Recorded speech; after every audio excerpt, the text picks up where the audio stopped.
Lokesh ticket ఇస్తారేమో కనుక్కోండి, నేను టీడీపీలోకి వచ్చేస్తా అంటూ జగన్మోహన్ రెడ్డి బంధువు ఇప్పుడు టీడీపీ నేతలతో రాయబారం పంపించారా?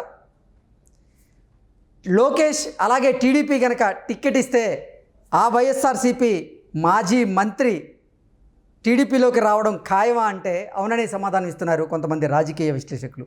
ఇక ఇదే అంశానికి సంబంధించి మనతో మాట్లాడేందుకు ప్రముఖ రాజకీయ విశ్లేషకులు జగదేవ్ గారు మనతో ఉన్నారు. ఆయనతో మాట్లాడదాం. జగదేవ్ గారు నమస్తే అండి. నమస్తే. జగదేవ్ గారు, రానున్న ఎన్నికల్లో లోకేష్ నాకు టికెట్ ఇస్తారేమో అడగండి, నేను టీడీపీలోకి వచ్చేస్తా అంటూ జగన్మోహన్ రెడ్డి బంధువు బాలినేని శ్రీనివాసరెడ్డి టీడీపీ నేతలతో రాయబారం పంపించారని, ఒకవేళ టికెట్ ఇస్తే ఆయన టీడీపీలోకి వెళ్ళిపోవడం ఖాయం అంటూ కూడా ఒక వార్త సోషల్ మీడియాలో చక్కర్లు కొడుతూ ఉంది. ఏంటి ఈ వార్తలో వాస్తవం ఉందా అంటే ఏం చెప్తారు? వాస్తవం ఎంత ఉందో తెలియదు కానండి, ఈ వ్యాఖ్యల్లో మాత్రం వాస్తవం ఉంది.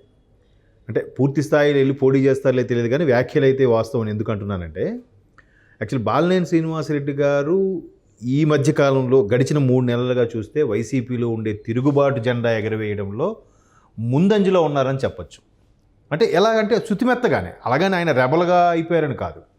ఎందుకంటే గడిచిన కొద్ది రోజులుగా ఆయన మీడియా మిత్రులతో కానీ, ఆయన తోటి సహచరులతో కానీ, కార్యకర్తలతో కానీ పంచుకున్న అభిప్రాయాలు ఏవైతే ఉన్నాయో అవి చూస్తే బాలినేని శ్రీనివాసరెడ్డి గారైనా, జగన్ గారి దగ్గర బంధువు బాలినేని గారైనా అనే ఆశ్చర్యం కూడా మనకు అనిపిస్తుంది.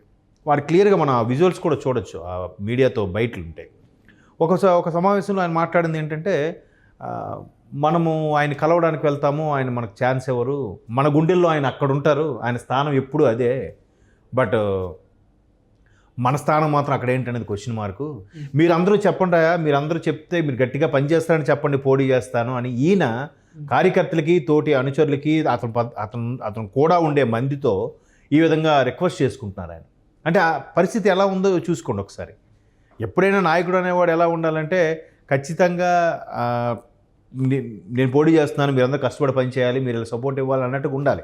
అది లేదు, అక్కడ రిక్వెస్ట్ చేసుకుంటున్నారు. And moreover Balineni Srinivasareddy గారు చాలా సందర్భాల్లో జగన్మోహన్ రెడ్డి గారు కలవడానికి కానీ, లేదా ప్రభుత్వ తరపున ఏవైనా అవకతవకలు జరిగితే వాటిని గొంతెత్తి చెప్పడము, పాయింట్అవుట్ చేయడం కూడా చాలా సందర్భాల్లో చేశారు. దానికి బెస్ట్ ఎగ్జాంపుల్ ఈ హౌసింగ్ కన్స్ట్రక్షన్, టిడ్కో ఇల్లుకి సంబంధించి.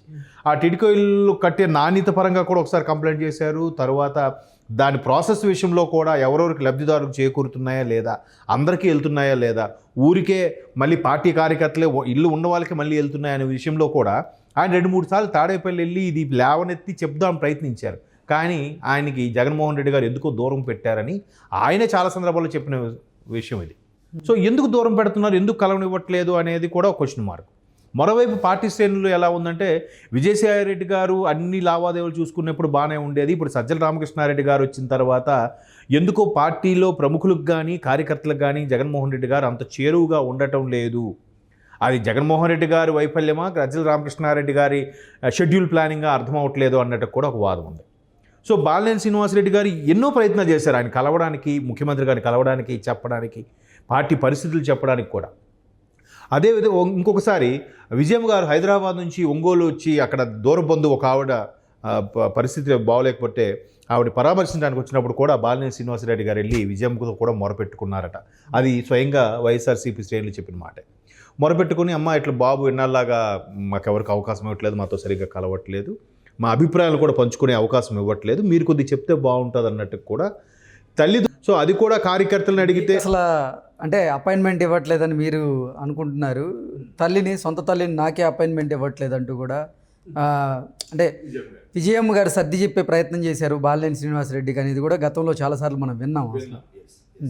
అయితే ఈ నేపథ్యంలో ఆయన పోనీ సరే, నా టర్మ్ అయిపోయింది, నేను ఇప్పటికే మంత్రిగా చేశాను, ఎమ్మెల్యేగా చేశాను, ప్రజాప్రతినిధిగా ఉన్నాను, నా వెనక నన్ను నమ్ముకున్న వాళ్ళు కొంతమందికైనా సాటిస్ఫై చేశాను, సరే ఇకపై మా అబ్బాయికైనా అవకాశం ఇద్దామని ఆలోచనలో కూడా ఉన్నారట. ఉంటే దాని సందర్భంగా కార్యకర్తలు, అన్న మీరు అబ్బాయికి పెట్టండి అమ్మా, అన్న మేము సపోర్ట్ ఇస్తామన్నప్పుడు కూడా ప్రస్తుత పరిస్థితులు బాగాలేవు, ఈ సందర్భంలో ఈ టైంలో నేను అబ్బాయిని రంగంలో దించాలని అనుకోవట్లేదు, కొన్నాళ్ళు ఆగాక దించుదాం అనుకుంటున్నాను అని ఇన్ని రకాలుగా ఆయన బాధను కానీ, ఆయనలో ఉండే అక్కసు అనుకోండి, బాధ అనుకోండి, లేదా వెక్స్ అయిపోవడం ఏదైనా కానీ వెళ్ళబుచ్చాడు. మీడియా పరంగా కూడా మాట్లాడారు ఆయన. సో ఇన్ని మాట్లాడిన ఇవన్నీ ఇక్కడ రీచ్ అవ్వాలి కదా. మొదట్లో గవర్నమెంట్ ఫామ్ అయిన కొత్తలో ఈయన అలా మాట్లాడినప్పుడు బాలినేని శ్రీనివాసరెడ్డి గారు ఎవరో ఒకరు వచ్చి బుజ్జగించి అలా కాదు మీరు ఫీల్ అవ్వద్దు అనేదో చెప్పేవారట. అట్లీస్ట్ జగన్మోహన్ రెడ్డి గారు చెప్పి పంపించేవారట. ఇప్పుడు ఆ బుజ్జగించడాలు లేవు, అలిగితే మాట్లాడాలు లేవు, కనీసం అపాయింట్మెంట్ కూడా ఇవ్వట్లేదు అనే పరిస్థితిలో ఉండడం, వాళ్ళ అబ్బాయికి కూడా రాజకీయ రేపు ఇప్పుడు అరంగేటం చేసే ఆలోచనలు లేరని చెప్పడం, ఇవన్నిటి మీద వెరసి ఆ టీడీపీ బెటర్ ఏమో, అక్కడికి వెళ్తే బాగున్నట్టుంది, చాలామంది మనవాళ్ళు వెళ్తున్నట్టుగా నేను కూడా వెళ్తే బాగున్నట్టుగా అని సన్నిహితులతో అనుకోవడం, ఆ సన్నిహితులు అప్పుడే చూచాయిగా లోకేష్ బాబు టీంకి, లోకేష్ బాబు దగ్గరికి వెళ్ళలేదు కానీ లోకేష్ బాబు టీంతో కూడా మాట్లాడారంట, ఇట్లా బాలినేని గారు కూడా వచ్చే అవకాశం అనుకుంటున్నారు ఎంతవరకు అని. సో అంటే ఏ స్థాయిలో వ్యతిరేకత ఉందో మీరు అర్థం చేసుకోండి. అంటే మాజీ మంత్రి, ఎంతో ఆదరణ ఉన్న మంత్రి, ఏపీ మొత్తం మీద బాలినేని శ్రీనివాసరెడ్డి అంటే తెలియని వాళ్ళు ఉండరుగా, అటువంటి వ్యక్తి, పైగా జగన్ దగ్గర బంధువు, జగన్ కుటుంబ సభ్యుల్లో ఒకరు, అటువంటి వ్యక్తి కూడా అలా వెక్స్ అయిపోయారు అని అంటే ఇప్పుడు మీరు అన్నట్టు వాదమే పైకి వస్తుంది. సొంత తల్లికి చెల్లికే అక్కడ పట్టనప్పుడు ఇంకా దగ్గర బంధువు దూర బంధువు ఏముంటుంది, ఇంకా ఉండడానికి ఛాన్స్ లేదు. సో ఖచ్చితంగా నాకు అవకాశం ఇప్పిస్తే చూడండి టీడీపీ వెళ్ళి పోటీ చేస్తామన్నట్టు కూడా ఈయన సన్నిహితులతో చెప్పడం, ఈ సన్నిహితులు అక్కడ లోకేష్ గారి సన్నిహితులతో కూడా డిస్కస్ చేశారట. అది ఇంకా పూర్తి స్థాయిలో అయితే రీచ్ అవ్వలేదు లోకేష్ గారికి కానీ. ఓకే, అంటే షర్మిల గారు ఇప్పుడు వైఎస్ఆర్టీపీని కాంగ్రెస్ పార్టీలో విలీనం చేయడం చూసాం. ఇప్పుడు కాంగ్రెస్ పార్టీలో ఆవిడ కీలక పదవి ఇవ్వబోతున్నారనే వార్త కూడా మనం చూస్తున్న నేపథ్యంలో, ఒకవేళ కనుక ఆయనకి నిజంగా వైఎస్ఆర్సీపీ సీట్ ఇవ్వకపోతే షర్మిల కూడా దగ్గర బంధువేగా, షర్మిల కూడా ఆవిడకి ఆయనకి బంధువేగా, ఆయనతో కూడా సత్సంబంధాలు ఉన్నాయిగా షర్మిల గారికి చాలా. ఆయన కాంగ్రెస్లోకి వెళ్లకుండా మరి టీడీపీ వైపు చూడడానికి కారణం ఏంటి? ఇప్పుడు కాంగ్రెస్ వైసీపీ అదే షర్మిల గారిని పీసీసీ చీఫ్గా చేసే ఉద్దేశం ఏంటంటే అసలు భూస్థాపితం అయిపోయింది అనుకున్న కాంగ్రెస్ని ఆంధ్రప్రదేశ్లో ఎంతో కొంత బతికిద్దాం, లేవనెత్తుదామనే ప్రయత్నమే తప్ప పర్లేదు కాంగ్రెస్ కూడా ఎంతో కొంత ఓటు బ్యాంక్ ఉంది, ఒక 1 or 2% వచ్చింది అని చెప్పుకునే ప్రయత్నమే ఆ కాంగ్రెస్ అధిష్టానం చేస్తుంది. దానికి సంబంధించి షర్మిల గారి ద్వారా ఆంధ్రప్రదేశ్లో కాంగ్రెస్ ద్వారా ప్రవేశపెట్టబోతుందో తప్ప కాంగ్రెస్లోకి వెళ్తే కాంగ్రెస్ గవర్నమెంట్ ఫామ్ చేసేస్తుంది, ఎమ్మెల్యేలు గెలుచుకుంటుంది అనే ఇదైతే లేదు. మేబీ 2029కి దెర్ ఈజ్ ఎ ఛాన్స్, అప్పుడు సమీకరణాలు బట్టి. ఇప్పుడైతే అవకాశం లేదు. ఇప్పుడు ఎలాగో టీడీపీ జనసేన గ్రాఫ్ బాగుంది కాబట్టి ఈవిడ వీళ్ళు కాంగ్రెస్లోకి వెళ్ళినా కూడా గెలుస్తారని నమ్మకం లేదు.